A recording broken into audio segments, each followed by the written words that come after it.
Muito bem, vamos lá. Isso aqui é a minha segunda tentativa de fazer esse vídeo. Infelizmente eu tinha feito antes, mas ele do nada parou de gravar. É uma merda, né? Vamos fazer tudo de novo. Felizmente eu estou aqui com a síntese que fiz de um artigo já lido, tá? Tá disponível, inclusive, esse artigo em podcast na minha plataforma ali do Spotify. Vale a pena dar uma escutada nisso, porque é bem interessante o assunto. O áudio não ficou muito bom lá, mas eu acredito que dando para entender o que importa, né? O Samuel Huntington escreveu, então, um artigo chamado Almas Mortas, a Desnacionalização da Elite Americana. Esse artigo você pode encontrar. Eu vou deixar o link, né? Eu vou deixar o link aqui embaixo, depois vocês podem procurar e dar uma lida. Mas, repito, eu li esse artigo já, está disponível na minha plataforma do Spotify. Bom, e eu resolvi fazer uma síntese dele, que eu achei muito interessante, até para nos remeter a essa coisa do Great Reset, né? O que esse Great Reset realmente representa no mundo? Qual que é a ideia do Fundo Monetário Internacional, ou até mesmo do Principado Britânico? Qual que é a intenção deles em defender essa grande reinicialização? Fica a pergunta. A gente vai ver tudo isso pautado aqui nesse rastro do artigo de Huntington, que foi escrito em 2004, tá? Então você pode falar, não está tão atualizado assim. De fato não, né? Para conseguir esses dados é um pouco dificultoso, né? Principalmente para mim, que faço tudo sozinho aqui. Mas vale a pena a gente seguir o raciocínio dele, inclusive a crítica que ele faz, chamando esses caras de homens de Davos, no sentido de que são uma elite que preza por um certo sistema de casta. Vamos ver melhor isso, então, partindo dessa pequena síntese que eu fiz a respeito de tudo isso. Deixando claro que a ênfase é a desnacionalização da elite americana. Bom, aqui já deixa tudo bem claro no começo. Na América, temos cerca de 90% a 94% de patriotas. Isso em 2004. Pode ter mudado um pouquinho, mas não muito, eu acredito. Pessoas mais vinculadas à identidade nacional. Porém, uma elite de aproximadamente 6 a 5% de pessoas, vejam vocês, menos afeitas à sua própria nação. Onde se encontram empresários de grandes multinacionais e acadêmicos mais liberais. Então a gente está entendendo que existe uma elite, que é uma pequeníssima fração dentro da população estadunidense, e que é formada por dois grupos, empresários e acadêmicos. Acadêmicos de uma vertente mais liberal. Tá? O Biden, por exemplo, é colocado geralmente como dentro dessa esfera de pensamento. Não estou dizendo que todo democrata, fazendo frente ao republicano, seja cosmocrata, né?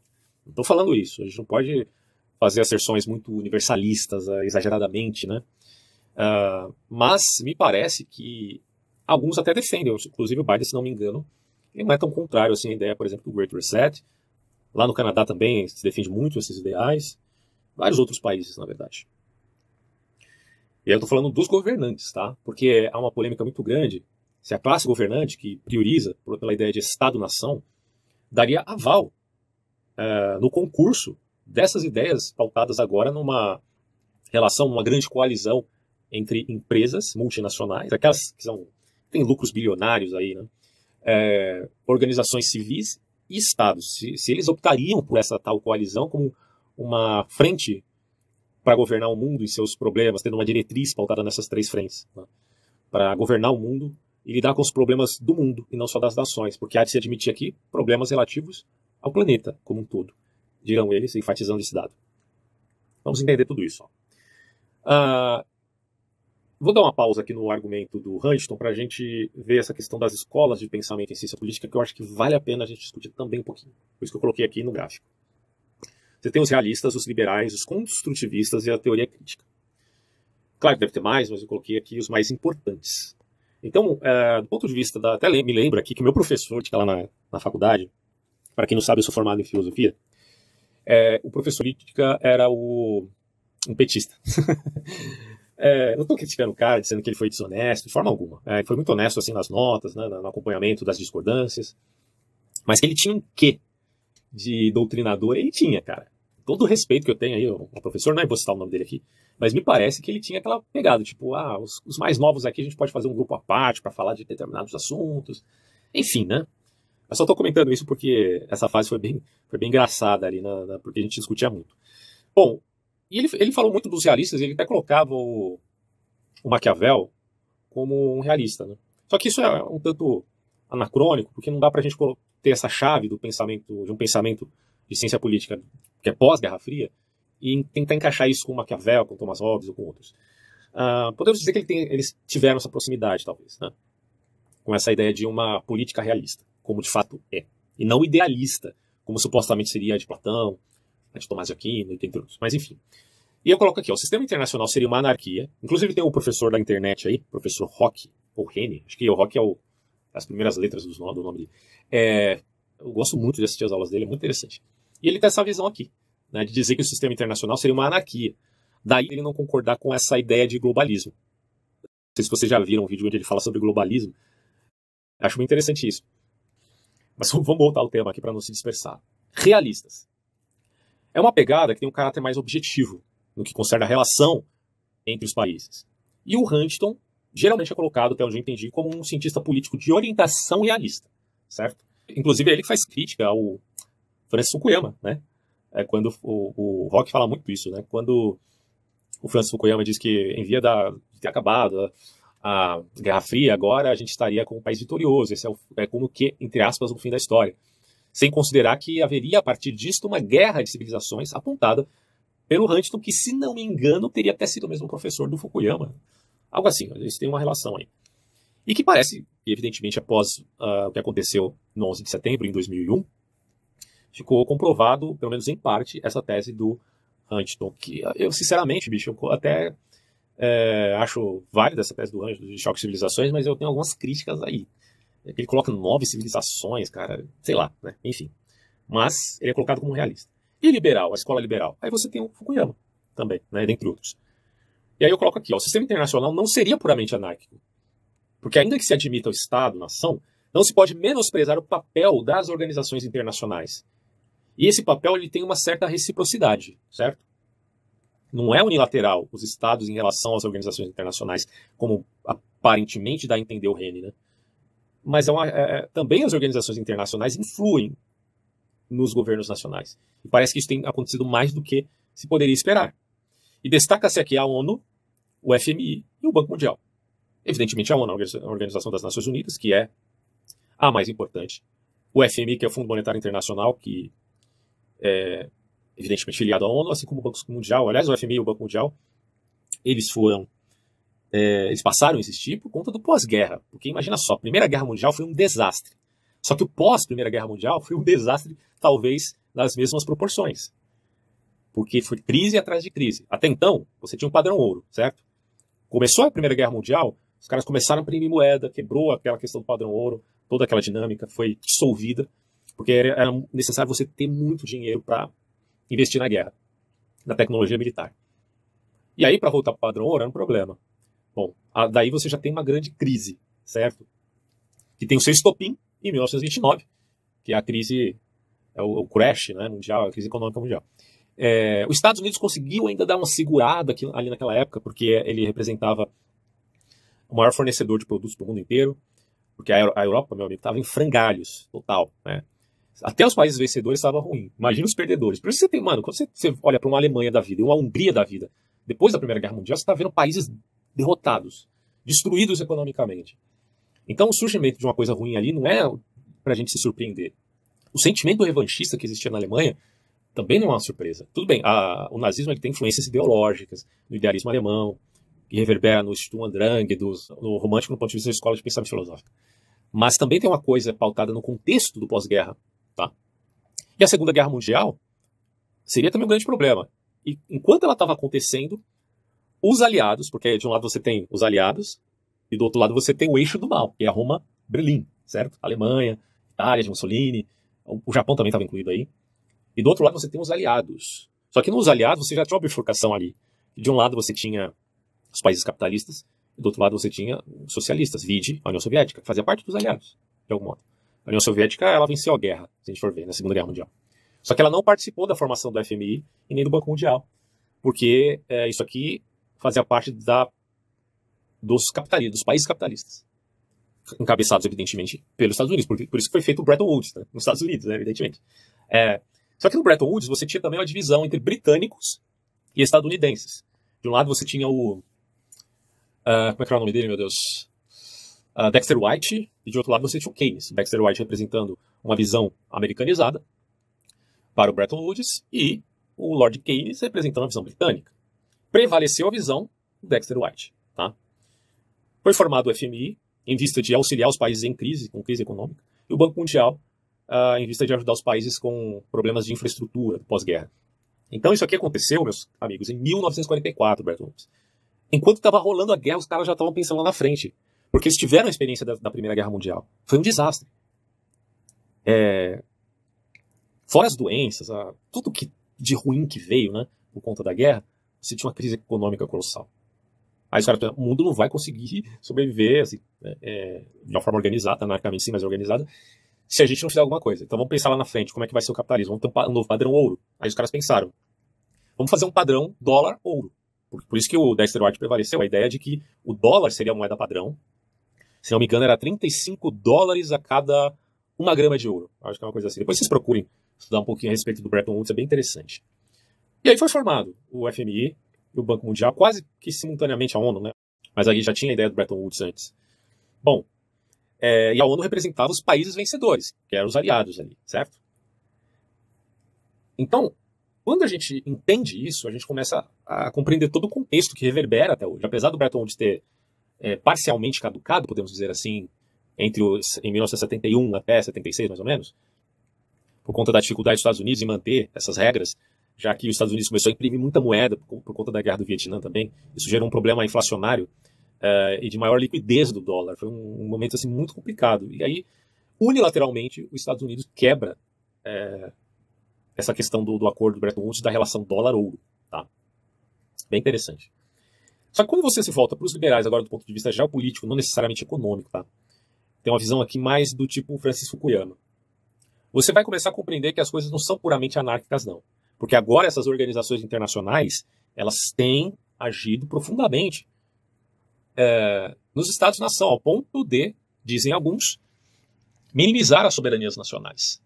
Aí entra a crítica, principalmente da extrema-direita, muito forte lá nos Estados Unidos, em chamar esses caras de globalistas, de satanistas e tal, e tal, e tal. Então essa é uma discussão muito interessante, porque esses grupos eles têm uns conceitos próprios.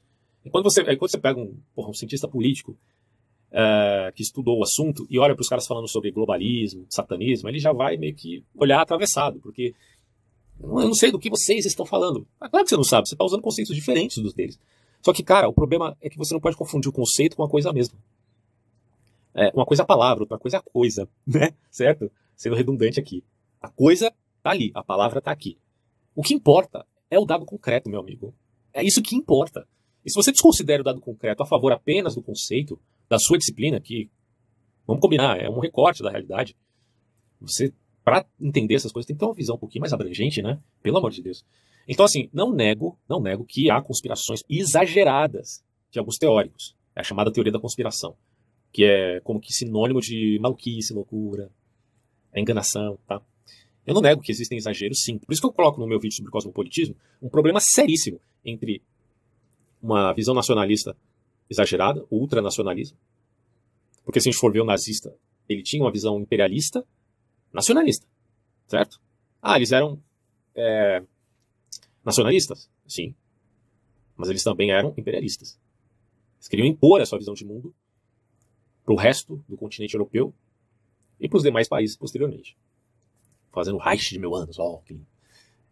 Então é claro que isso é ruim. Né? O nacionalismo pode se bancar para coisa muito ruim. Mas os cosmocratas, eles têm um intento que é um pouco mais sufocante, vamos combinar. Os dois podem ser ruins, na verdade. Essa ideia do Alexander Dugin, de um império eurasiano, quem cai nesse conto do vigário puxa vida, como é que é possível os caras criticarem o Fórum Econômico Mundial por achar que é sufocante, né, essa vista cosmocrática, e admitir a ideia de um império eurasiano? Porra, não dá. Então, assim, eu vejo problemas tanto do lado que ataca, quanto do lado que admite essas posturas cosmopolitas. Então, a gente não está só num problema aqui no Brasil, que é o sequestro do debate público entre Lula e Bolsonaro, que é uma coisa pouco importante, tendo em vista o mundo inteiro. Porque no mundo pode ser que haja um outro sequestro do debate público que seja muito pior, que é o sequestro pautado numa visão puramente ultranacionalista ou puramente cosmocrática. Vocês conseguem conceber o quanto isso é problemático? Agora, eu pergunto, quem é que está discutindo isso hoje aqui no Brasil? São poucas pessoas, certo? São poucas pessoas, então isso é um pouco preocupante. Então, beleza. Fora os liberais que têm esse pensamento de que as organizações internacionais interferem profundamente nos países, você tem os neoliberais que admitem parcialmente o realismo e parcialmente o liberalismo, fazendo uma visão tanto sintetizada aí. Tá? Se a gente for ver, o Hayek, ele é hoje visto por esse pessoal cosmocrático do estilo George Soros, Klaus Schwab, enfim, como sendo um fundamentalista de mercado, tá? Um fundamentalista da economia. Então, o Hayek, ele é visto dessa forma porque ele é também um crítico do construtivismo, profundamente crítico do construtivismo. Aí você me pergunta, mas espera aí, o Klaus Schwab, que é o fundador do Fórum Econômico Internacional, que atualmente é um CEO do Fórum, que inclusive tem um vídeo engraçadíssimo dele com o Bolsonaro, vocês têm que ver esse vídeo depois, é muito engraçado, bicho. Esse cara, ele é o quê? Ele é um realista do ponto de vista das relações entre os países, relações internacionais? Ele é um liberal? Ele é um construtivista ou ele é um teórico crítico? A gente vai ver daqui a pouco isso. Olha, cara, aí é difícil de falar o que o cara é, sabe? Mas eu chutaria que ele teria uma apreensão do tipo liberal, no sentido de uma sociedade aberta de Karl Popper, porque eu estou tentando rastrear a cosmovisão desse pessoal, pautado no George Soros, né, que foi amigo e, se não me engano, até aluno, acho, do Karl Popper. E, ao mesmo tempo, parece que há também um quê de construtivismo, porque eles são intervencionistas, a gente vai ver isso daqui a pouco. Então, talvez aqui haja uma mistura entre uma hibridização desse pessoal do Fórum de Davos, criticado por Huntington, entre liberalismo e construtivismo. Certo? Admite-se a sociedade aberta, portanto, uma engenharia social desfragmentada. Só que, ao mesmo tempo, não é tão desfragmentada assim, porque eu também estou admitindo parcialmente construtivismo e teoria crítica. Vocês vão ver aqui, vamos ler primeiro essas duas aqui para entender. Construtivista é uma linha de análise que diz que o pressuposto fundamental do sistema internacional são as construções sociais, fazendo frente ao realismo. O realista está falando que ele quer compreender a conjuntura. Mas se ele quer compreender a conjuntura, tirar o construtivista, ele tem que admitir que essas coisas são construções humanas arbitrárias. Né? Entra aí uma pegada meio nietzschiana, certo? Do tipo nihilista. Isso é construção humana. Porque o Nietzsche ele vai reduzindo tudo. Até a consciência. Ele reduz tudo. A moral, tudo. Aí ele critica a visão religiosa, dizendo, como eu mencionei no meu vídeo sobre transhumanismo, a religião é um niilismo negativo, nega o mundo. Por quê? Porque são peregrinos da Terra. Mas eu não sou peregrino na Terra, dirá o Nietzsche, eu sou cidadão do mundo. Isso pode ser tomado por um cosmocrata, evidentemente. O Nietzsche, eu não estou dizendo que o Nietzsche aqui também é cosmocrata, mas o Nietzsche está dizendo, eu pertenço à Terra, eu pertenço ao mundo, certo? Então rechaço os religiosos porque eles são nihilistas negativos. Aí o Nietzsche vai falar, mas eu também tenho críticas a esses positivistas aí. Eu critico os positivistas porque eles pensam que estão concebendo a realidade. Mas uma coisa é o fato, dirá Nietzsche, outra coisa é a interpretação do fato. Logo, um positivista que diz que reconhece a realidade, na verdade, se esqueceu de que tudo isso é construção social. Aí isso se encaixa com a visão construtivista. E o Nietzsche será também crítico do passivo, nihilistas como o Schopenhauer, que ficam assombrados com o mundo e que caem numa visão quase budista da coisa. O Nietzsche vai dizer, não, eu parto de uma visão vitalista. Eu amo a vida, quero viver. As dores e os prazeres. Mais ou menos isso. O apolíneo e o dionisíaco. E aí se admite, então, a visão nihilista do próprio nihilismo. Negar a negação. De uma forma um tanto arbitrária. Porque o além do homem cria os seus próprios valores, certo? Ah, mas por que você está falando do Nietzsche aqui? Bom, o Nietzsche foi, engraçado isso, mas ele foi influência para a direita europeia, mas um pouco minado ali pelo Heidegger. O Heidegger é uma influência talvez maior para essa direita europeia, principalmente a francesa, do que o Nietzsche. Mas o Heidegger deve muito, né, à visão nietzschiana. Mas, ao mesmo tempo, o Nietzsche também pode dar o precedente para uma visão cosmocrática, de algum modo. Né? Só que essa visão cosmocrática pode ser um tanto mentirosa, porque ela tem muita força no eurocentrismo, que o próprio Nietzsche tinha nessa visão. É bem complicado, cara. Bom, e aí você tem, então, essa visão de construtivista que diz que tudo é construção, fazendo frente à visão realista. E você tem isto, de certo modo, abre o precedente para a teoria crítica, em via do pós-estruturalismo. Porque, se a gente for ver estruturalismo, é uma desconstrução total, certo? Formando um caráter um tanto revanchista, de visão de mundo, mas não é revanchismo só entre nações. É revanchismo e polarizações em todos os sentidos. Até coloca aqui, ó. Explora a desconstrução de conceitos, tradicionalmente, não problemáticos em ciências políticas. E examina como a construção desses conceitos molda as relações internacionais entre os países. E aqui encontramos até pasmem, visões feministas sobre essa disciplina. Do tipo, mas vocês estão querendo falar de geopolítica sem considerar o machismo? Pois é. Esta é a teoria crítica. A negação da negação. A ideia da dialética negativa da escola de Frankfurt. Porque além de visões marxistas, e claro, eu coloquei aqui, frankfurtianas, até como críticas de posições excessivamente positivistas, críticas da crítica da crítica, a razão criticando a razão. É uma preeminência iluminista, a razão criticando a razão, certo? O Kant fez isso, de algum modo. Aliás, o Kant é muito importante para a escola liberal, hein? Muito importante para a escola liberal. Até coloco aqui, destaca-se a ONU, o FMI, o Banco Mundial, blá. As organizações internacionais, a gente pode destacar isso, mas tem, enfim, N organizações que são tomadas de diversas formas, né?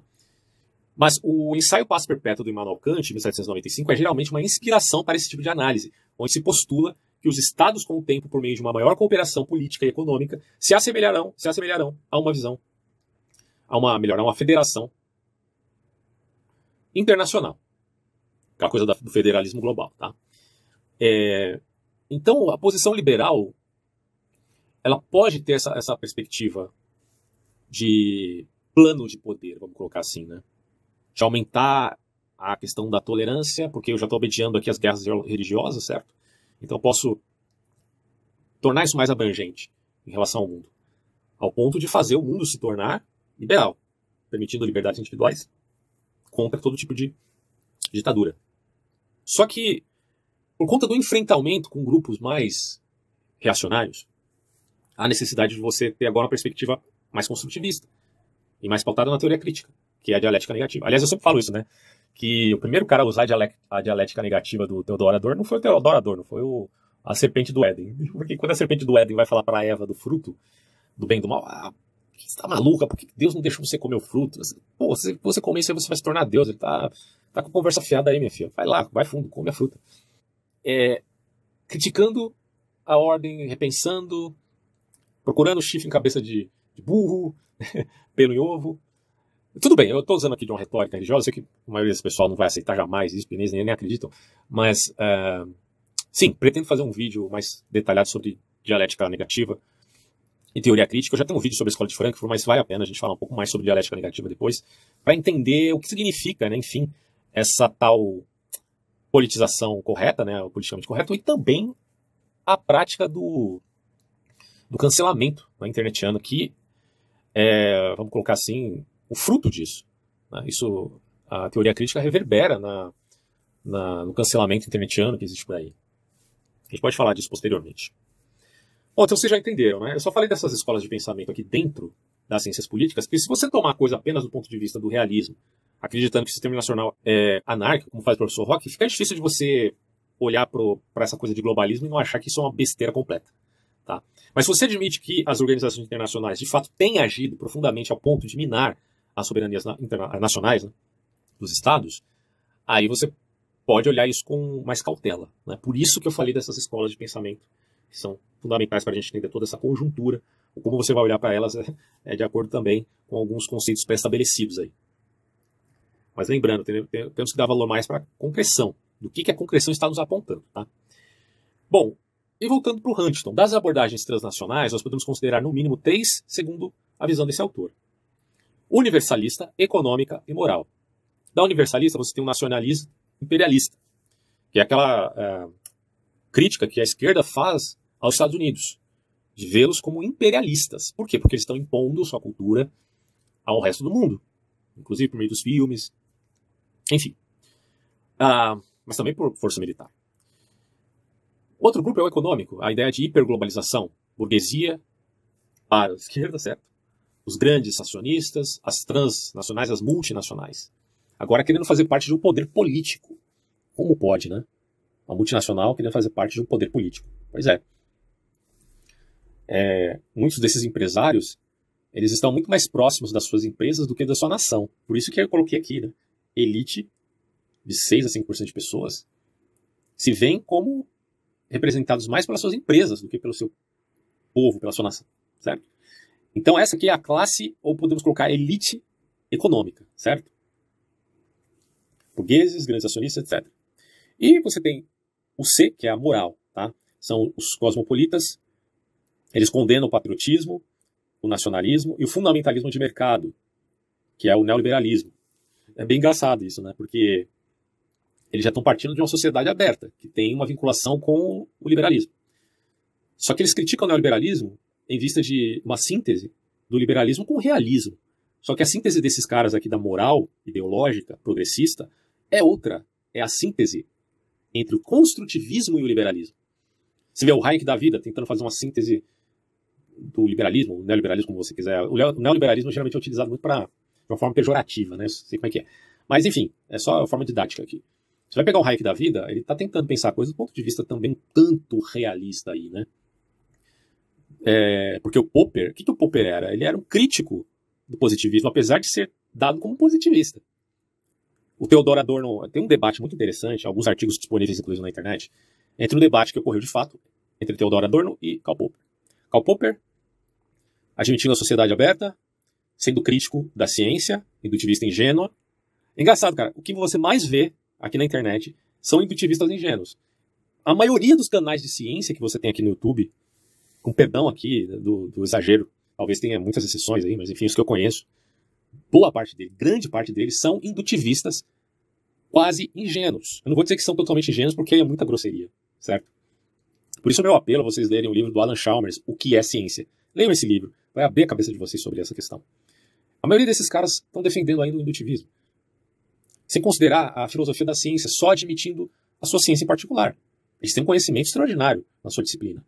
Mas você tem que abranger isso também para a filosofia da ciência e os problemas da metodologia, meu amigo.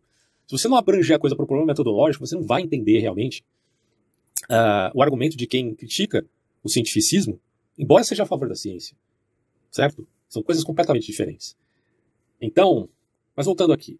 Você tem essa visão moral cosmopolita, porque essa é uma aproximação entre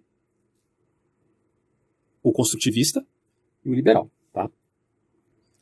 Daí a crítica ao neoliberalismo desses caras. Ao mesmo tempo, entre aqueles que defendem um chamado aí universalismo do tipo estadunidense, eles têm uma proximidade maior com uma métrica nacionalista expansiva, que cai no imperialismo. E que também tem, deve ter pessoas aí que pensam dessa forma. Evidentemente tem nos Estados Unidos e fora dele. Mas o que o Huntington está colocando é que boa parte da elite estadunidense, como diz o seu próprio artigo, é desnacionalizada. Então não adianta você usar o argumento do imperialismo apenas, se esquivando do fato de que essa elite empresarial, acadêmica, se amalgamou num grupo único, por incrível que pareça. E representa agora uma ameaça própria à nacionalização dos Estados Unidos.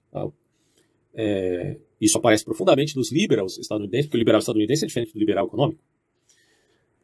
E aí, quando você se volta para a visão do Karl Popper, que é um crítico do positivismo, mas tido como positivista, via a retórica do Theodor Adorno, ele dirá que a aproximação da verdade é o que nos compete fazer. Mas não tem como a gente saber toda a verdade. Daí vale o falsificacionismo como método científico, certo? Enquanto Karl Popper é um crítico voraz do positivismo, e consideremos aqui com certa razão também. Né? Só que o problema são as rubris, os exageros, que caem em tragédia grega. Tanto o exagero daquele que critica o positivismo, quanto o exagero daquele que o admite totalmente, sem considerar que ali também há excesso de linguagem. Tá? Cara, esse é um debate enorme do ponto de vista filosófico, que a gente sabe que existe, mas não tem como tratar aqui com tantos detalhes. Mas eu só estou colocando para vocês de uma forma sintética. Aí eu coloco aqui, ó. Os transnacionalistas podem ser divididos em B e C, tá? Econômica e moral, onde a classe empresarial é a força econômica e a classe acadêmica a força moral cosmopolita. Também consideramos aqui 3 conceitos amplos dos Estados Unidos frente à sua relação com o mundo. Primeiro, remodelar outras culturas com valores americanos. Então isso aqui é o imperialismo cultural norte-americano, que muitos criticam, principalmente o pessoal da esquerda. A América modelaria o mundo, porque também recebeu muitos imigrantes que se amoldaram à cultura americana. Além do fato de que a Guerra Fria termina com a vitória do modelo Truman, frente ao Pacto de Varsóvia. A grosso modo podemos colocar aqui uma espécie de comunização do mundo, né, uma homogeneidade socialista, enquanto que o Truman combatia justamente o socialismo. Talvez até exageradamente, dizem os críticos. Acabou a Guerra Fria.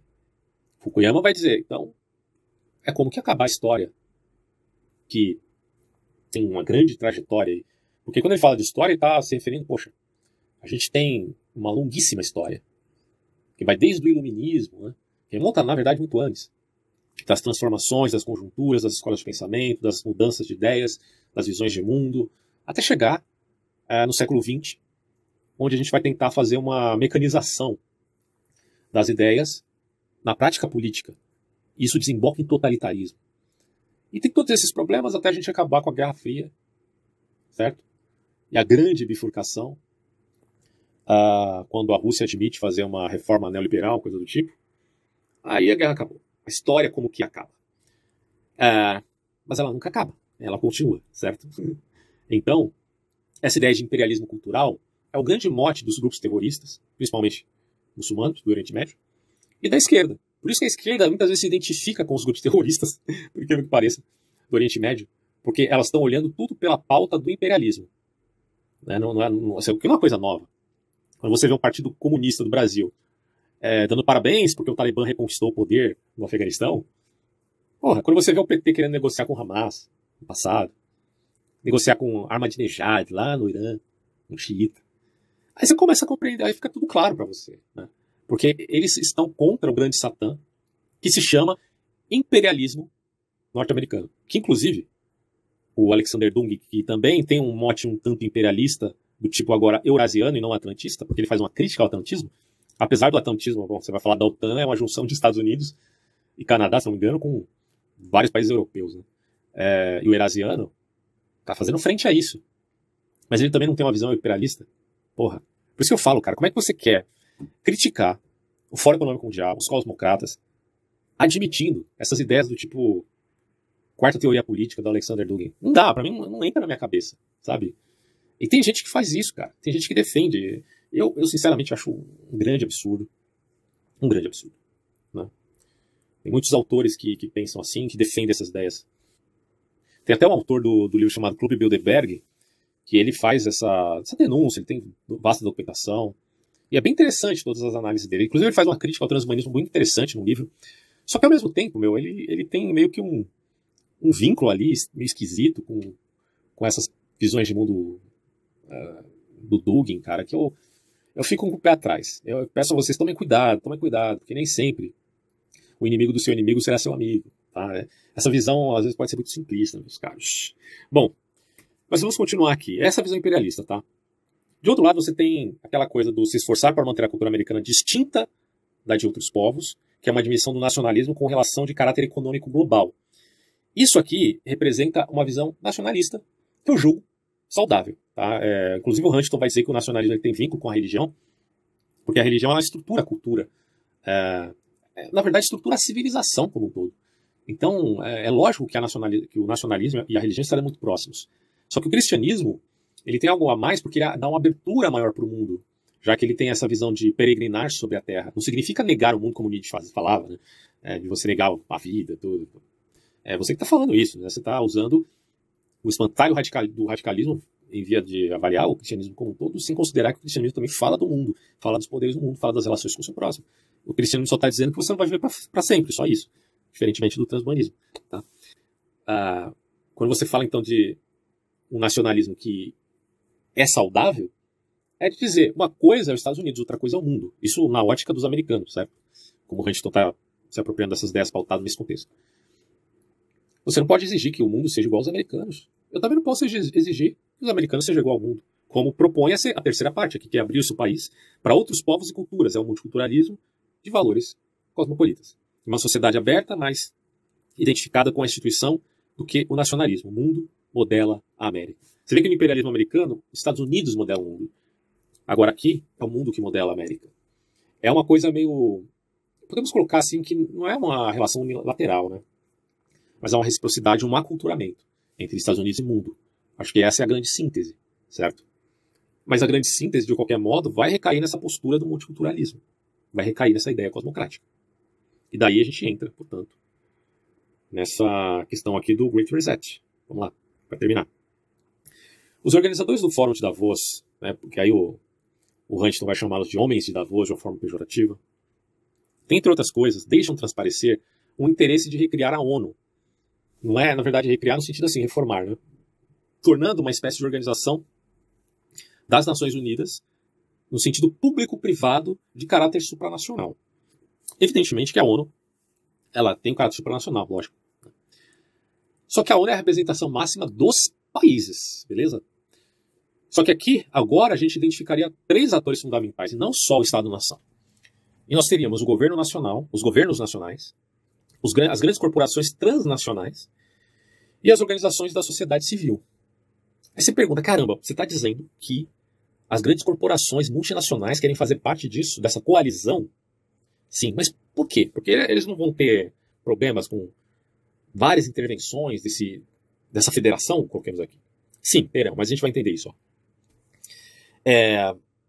O fato é que a grande crítica do Fórum Econômico Mundial se relaciona não à extinção do capitalismo, como pretensamente dizem alguns conspiracionistas aí mais exaltados. Porque não é extinção do capitalismo, é reformulação, é reforma do capitalismo. É um novo contrato social, meus amigos. Só para vocês entenderem as 3 frentes aqui preponderantes da ideia do Great Reset. Acordos multilaterais e regulamentação de caráter contemplativo a todas as partes, desde o empregado ao empregador ou das grandes empresas aos consumidores. Aí entra a pergunta, mas caramba, por que essas multinacionais vão aceitar tamanha intervenção? Eles não vão perder com isso? Eles terão poder com isso. É diferente. Porque eles estão fazendo parte da grande coalizão. Eles não têm que temer nenhuma concorrência porque eles já são os grandes, eles fazem parte de um oligopólio. O oligopólio, que a esquerda diz, nasce por conta do capitalismo. E que a direita envia acho que foi o Olavo de Carvalho com esse termo, né, de metacapitalismo, se não me engano foi ele. E que nesse sentido, apesar das críticas que se faz ao Olavo, desse apoio louco aí com o Bolsonaro e tudo mais, mas esse conceito cabe bem aqui, metacapitalistas. Eles fazem parte de um grande oligopólio. Eles se identificam mais com as suas empresas do que com a sua nação. Eles são uma elite financeira. Eles estão em Wall Street. Eles têm o poder financeiro na mão. E eles podem mover o mundo. Tá? Porque eles podem comprar ideias, pessoas, grupos. E se eles admitem intervenção de uma tal federação que abranja governos e organizações civis, é porque eles também farão parte desse poder. Pelo menos é o que eu entendo aqui. Em segundo lugar, tem aqui um vislumbre de caráter ecológico e ambiental, onde se considera um crescimento econômico. Porém, um crescimento econômico sustentável, priorizando as medidas contra o aquecimento global / mudança climática, se considerando a responsabilidade humana. Então, a primeira admissão aqui desses caras é a responsabilidade do aquecimento global é por conta da humanidade. As grandes indústrias. Mas, enfim, a gente é responsável. A gente é responsável. Eu não estou dizendo que eles de fato acreditem nisso, certo? Mas eles defendem isso. Por conveniência ou não, é uma questão que é difícil da gente responder. Fica nebuloso. Mas eles defendem a ideia que o aquecimento global existe. Bom, é aquilo. Eu já falei em outros vídeos aqui. Mudança climática, todo mundo admite. Mesmo quem não acredita no problema de que o homem tenha provocado isso, eles vão dizer, não, de fato está tendo mudança climática. Os dados estão mostrando isso. Só que mudanças climáticas já aconteceram no passado, até no passado recente. E ninguém na época dizia que era aquecimento global, por conta de indústria. Né? Então, de novo, aí vale a crítica do Nietzsche aos positivistas. Uma coisa é o fato, outra coisa é a interpretação do fato. Como é que você interpreta esses dados, esses fatos? Fica a questão. Então, apesar de ser minoria, muitos estão dizendo que a mudança climática está acontecendo, só que isso não é provocado pelo homem, porque a natureza é muito complexa. Não dá para você dizer que isso é responsabilidade humana propriamente dita, sem fazer aí saltos lógicos, argumentativos. Mas essa é uma disputa. Eu não estou entrando no mérito da questão aqui, eu não tenho capacitação para isso, tá? Sobre essa disciplina propriamente de análise. Mas o que eu posso dizer para vocês é que plausibilidade não é método científico. Embora a maioria admita que o aquecimento global é provocado pelo homem, isso não implica que de fato seja. Porque os dados podem ser interpretados de N formas. Né? Tem várias nuances ali que a gente tem que se atentar. Principalmente esta, das relações político-econômicas. Então é um tema assim muito polêmico, difícil de ter uma resolução, mas que você saiba que este é um dos grandes precedentes que se vale o Great Reset. É o aquecimento global. Mas eles têm que admitir, por regra, que isso foi responsabilidade humana. Senão a narrativa deles não vai valer. E tem quem critique isso e seja especialista na área. Tá? Terceiro ponto. Contemplar a resolução admitindo a miscelânea de novas frentes tecnológicas que desembocam na quarta revolução industrial. A gente tem vários problemas aqui que correspondem ao mundo e não ao país A, B ou C. Por isso que é a crítica que eles fazem, né? Se é um problema do mundo, o mundo tem que resolver. Como é que resolve? Com uma nova conjuntura, uma nova coalizão, para governar esse mundo aí, que a gente está se perdendo, supostamente. E a quarta revolução industrial tem seus bens e tem seus males. A parte boa da revolução industrial é a tecnologia. Internet das coisas, engenharia da matéria, nanotecnologia, ruptura tecnológica é a parte que pode ser ruim aí, mas a gente coloca cidades inteligentes como algo bom, ou não, né? Quem sabe, mas enfim. Inteligência artificial, computação quântica. Na verdade, a inteligência artificial seria o maestro de toda essa tecnologia. E, segundo o dilema das redes, a proposta ali é regulamentação, cara. Engraçado, né? Os caras estão lá para criticar a inteligência artificial, a apropriação que empresas fazem dos dados dos consumidores. E no final, o que eles têm ali como resolução é mais regulamentação. Pautado no quê? Numa centralização. Centralização de quem? De um poder. E qual é esse poder? É esse aqui. Governos nacionais, grandes corporações e as organizações da sociedade civil. Acordos multilaterais entre esses três grupos. Essa é a resolução dos caras. Se você não entendeu ainda, tá? Então, será que a solução do dilema das redes é melhor ou pior? A meu ver, pode ser muito pior, não sei. Enfim, é um grande debate isso. E o que acontece é que a quarta revolução industrial ela também representa a perda de empregos aí. As máquinas vão tomar muitos empregos já. Isso já está acontecendo e vai acontecer mais ainda no futuro. E aí a necessidade de um novo contrato social. Até mesmo a ideia de renda mínima universal. Essa questão, por exemplo, olha que interessante. Não sei se alguém já ouviu isso, mas eu veio na minha cabeça, vou falar. Não tem essa coisa hoje de apregoar uma vida simples, minimalista? Quer dizer, é a visão de mundo minimalista. Você prioriza para não ter muita coisa. A questão da propriedade privada, você minimiza essa visão gananciosa, entre aspas, né, ambiciosa da propriedade privada. Claro que cobiça é ruim em todo sentido. Mas essa ambição de ter as coisas. Não. Agora a sua visão tem que ser mais minimalista. Você vê essa coisa pregada, sabe? Como se fosse uma religião mesmo na internet, rede social, vídeo do YouTube, filme, televisão, um monte de lugar aí, né? Defendendo essa visão de que você não tem nada, mas tem tudo. Cara, essa é a exata proposta do Great Reset, se a gente for ver. É você ter menos, mas tendo mais. Porque vai ser uma mistura do público e do privado. Porque quando você fala de ONU público-privada, você está pensando não numa ONU privada, como pensam a crítica da esquerda, vide a suposto imperialismo americano. E tampouco você está pensando numa ONU só pública, mas uma mistura do público com o privado, que é uma crítica que a Hannah Arendt faz de uma forma bem profunda. Essa mistura do público e do privado vai redundar naquilo que nós podemos chamar, então, de uma reforma da Organização das Nações Unidas e uma reforma do capitalismo. Porque pensa só, quem que investe profundamente no Fórum Econômico Mundial, se não justamente as multinacionais? Você pegar lá, são 1.000 empresas que investem no Fórum de Davos. E todas elas com um lucro maior de 5 bilhões de dólares aí. Quer dizer, não é para qualquer um, sabe? É uma grande elite mesmo. É igual os caras falam por aí. É como se fosse um sistema de castas, brother, isso aí. É terrível, né? Então, se vai ter uma carta da Revolução Industrial e tem esse lado mal, consideremos o lado bom disso e consideremos as regulamentações que está no item 1. Regulamentação de caráter contemplativo a todas as partes. O FMI admite isso. Aí eu coloco aqui, lembremos que a proposta do Great Reset não é proposta unilateral, mas fora promulgada pela iniciativa do Príncipe Charles, o Fórum Econômico Internacional, FMI, e o... o Fórum Econômico Mundial, coloquei errado aqui, né? É Fórum Econômico Mundial e o FMI, certo? Segundo a diretora-geral do FMI, estaríamos diante de um crescimento de ordem justa e sustentável. A ideia é essa. É um mundo bonitão, assim, corporativista. Então, veja só, é mais corporativismo do que comunismo. Não é um comunismo universal, como diz a extrema-direita, pelo menos é o que eu penso. E não é um imperialismo americano, como diz a extrema-esquerda. Porque a extrema-esquerda tem a sua viés conspiracionista, assim como a extrema-direita. A extrema-direita está vendo um comunismo universal. A extrema-esquerda está vendo o imperialismo estadunidense universal.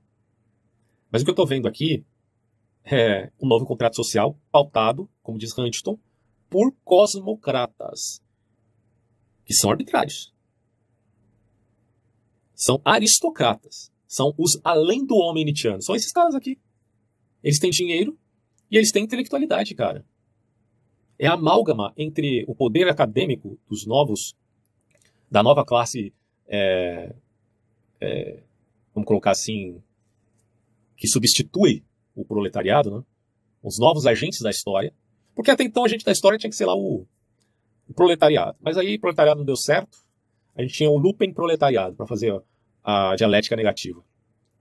Mas no fundo o que aconteceu foi que a classe estudantil representa esse movimento de massa que tem um quê de caráter intelectual, mas coletivo, é uma intelectualidade coletiva. Eles tentam rechaçar a pessoa como um indivíduo que pensa livre do modus operandi coletivo. Então há muitos intelectuais que não são coletivistas cosmocratas. Mas esses cosmocratas se veem como agentes da história e ficam perplexos quando surgem outros agentes da história não programados. Por exemplo, esse Martin Luther King aí da vida é um agente da história. Ele não tem só moral, ele tem valores, né? E ele está meio amalgamado com essa ideia de religiosidade, de cristianismo. Isso não pega bem, né? Para uma vertente mais cosmocrática. Mas vá lá, ele está vivendo na década de 50, 70 e 60. O Fórum Econômico Mundial, se não me falha a memória, surgiu em 1971. Mas já tinham intenções flutuantes na época. Então, bom, existem agentes da história morais, com valores, com profundidade, que são indivíduos. Esses movem a história, de uma forma. Mas agora esses caras querem mover a história pelo construtivismo. São grupos fermentados que querem mover a história. Não são indivíduos. E se acha um indivíduo que tem carisma suficiente para mover a história, como um Cristo da vida, né? Cristo moveu a história, só ele, os discípulos dele, 12 discípulos. E que movimento, né? Até depois do cristianismo, todo mundo tentou imitar o cristianismo, tentando fazer aquilo que ele fez. Amálgama com a cultura padrão, sínteses, né? E isso foi feito inclusive pelo Islã. O Islã imitou muito o cristianismo nesse sentido. E posteriormente, agora, o laicismo tenta imitar o cristianismo no transhumanismo e suas promessas vindouras, de um paraíso na Terra, de uma vida imortal. Mimético, imitação, tá? Bom, há quem diga que isso é uma espécie de socialismo fabiano, então não seria nem marxismo e tampouco imperialismo americano. É uma outra coisa. Pode ser que seja socialismo fabiano ou algo parecido com isso, porque eles precisam de atualizações, não pode se prender a uma coisa do tipo, é assim como se via entre os socialistas fabianos.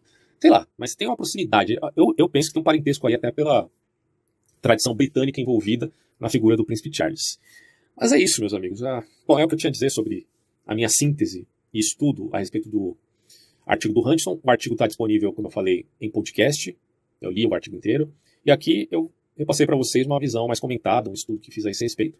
Vocês podem discordar à vontade, eu não quero ser dono da razão, está certo em tudo, pode ter alguns pontos cegos ainda, alguns equívocos meus, mas a gente vai consertando no decorrer do tempo, tá bom?